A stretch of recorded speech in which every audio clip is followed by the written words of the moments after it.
CJ Stroud, quarterback of Ohio State, where is he going to be playing football this upcoming season? If you want to talk about all the tools, what it takes to be a great QB from a physical standpoint, he's got it. He's got the strong arm.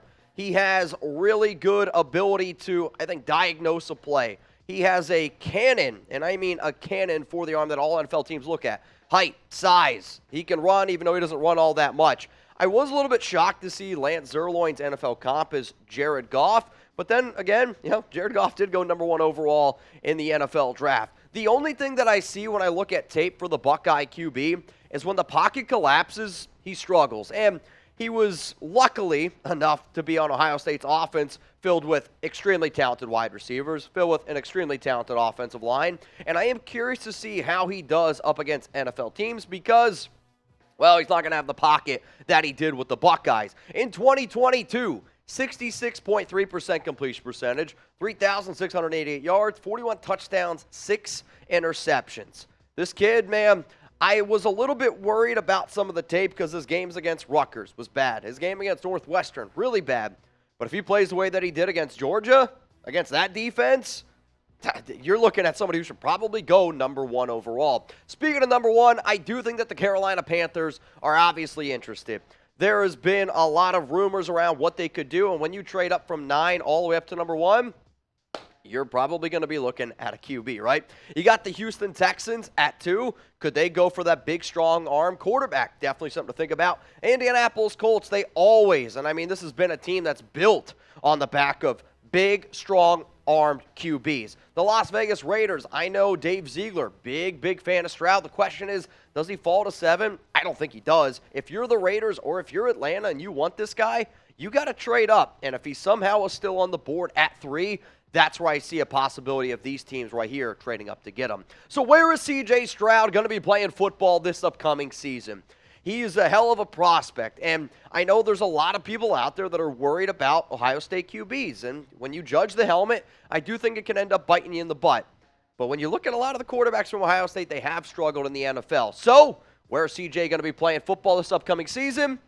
Guess what? I got him being the number 1 overall pick to the Carolina Panthers. Right now, Stroud is the favorite to go number 1 overall per Vegas, and you can talk about insiders, what you want. I do always think Vegas knows something. Josh McCown also, at CJ Stroud's Pro Day, looked at him and said, maybe when you live in Charlotte, we'll find a court. They were talking, I believe, about like tennis or basketball. I don't remember what it was. But all I know is this. Your quarterback coach looked at him dead in the eyes and said, maybe when you live in Charlotte. It sounds like to me they already have their eyes on a guy. And when you trade up, as much as what they did here when the Bears traded the number 1 overall pick, if you trade up to 1, you got a guy in mind. If you trade up to 1 and you're like, anybody's possible, you're just a dumb organization. And I don't think Carolina did that. You give up this much draft capital, you got a guy in mind.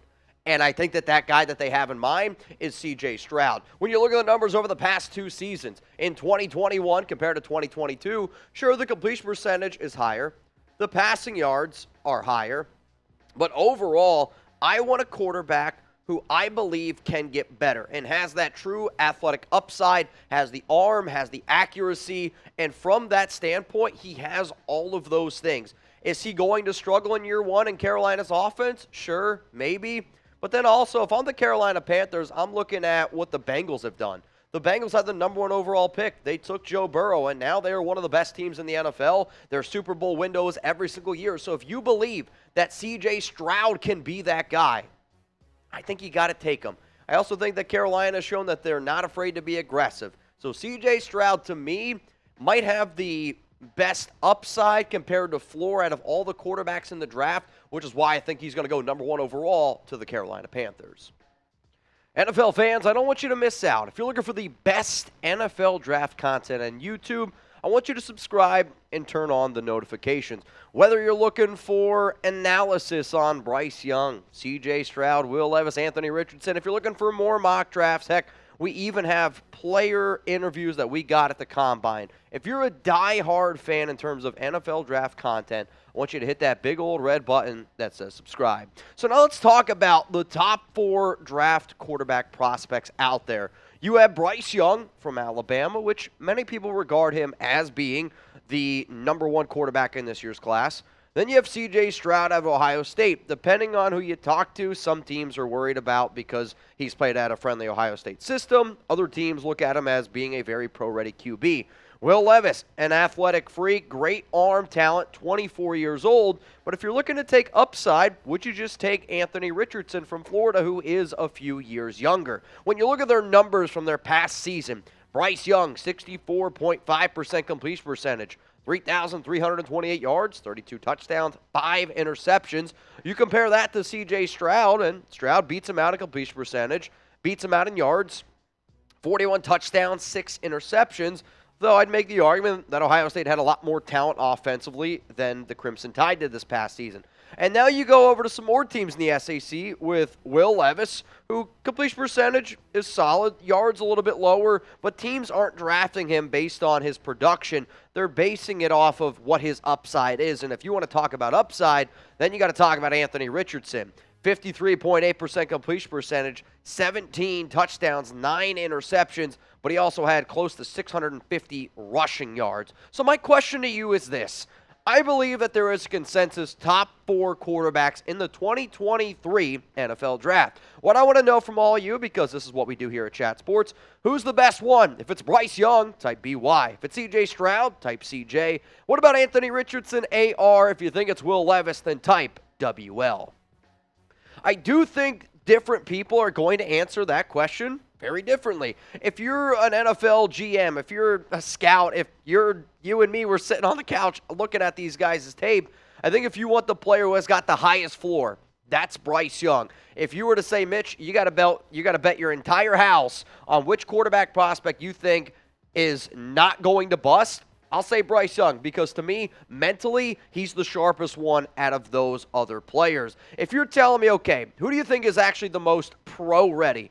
Well, that'll actually go with CJ Stroud. Playing at Ohio State does scare some people, though.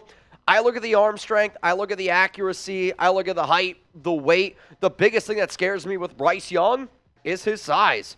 If he was bigger, he'd be the number 1 player. With Stroud, you have all the things that NFL teams look for in that prototypical quarterback. He's got great production. Yes, he's played on great teams, but the most pro-ready guy, in my opinion, is CJ Stroud. If you're an NFL scout that says, all right, I want a player who's got the strongest arm, I can work with everything else. I can make his mechanics better. I can get his footwork down. He didn't have the best team all around him at Kentucky. If you're looking for strongest arm, I'm going to go with Will Levis because to me, I've seen a lot of strong arm quarterbacks. If you're an NFL GM and you're like, man, what the Buffalo's Bills did with Josh Allen, they were patient. They waited with him. If you think you can do that and you can find yourself another Josh Allen, I think you're crazy not to. The question is, though, can you actually make Will Levis Josh Allen? And then the final player here, it's Anthony Richardson. If you want the most athletic quarterback in this year's class, and you're going to build your offense around him, because if I'm building an offense, that's going to be a run-first offense. Good luck trying to stop a running back and Anthony Richardson. You're going to look at the completion percentage, and it's going to scare a lot of people. Go look at the Pro Day. Go look at the NFL Combine. Imagine if he actually had some better talent around him on offense, better offensive play calling. And if you give him a year to mature, there's not many quarterbacks that I can say can be top 3, top 5. Richardson does have that upside. He definitely also, though, should scare the hell out of people because he could be out of the league in 2 or 3 years. Now, also, friendly reminder here. I want you to subscribe to Chat Sports. This is our main channel. Over 330,000 subscribers over there. We go live every single year for the NFL Draft. We get the picks before you see them on TV. Hell, there's sometimes we're 2, 3, 4 picks ahead of what you see on television. We've been the number 1 most watched draft coverage for 5 straight years. I'm going to prove to you again why we're going to be that. So go subscribe at the link that you see below, youtube.com/chatsportstv.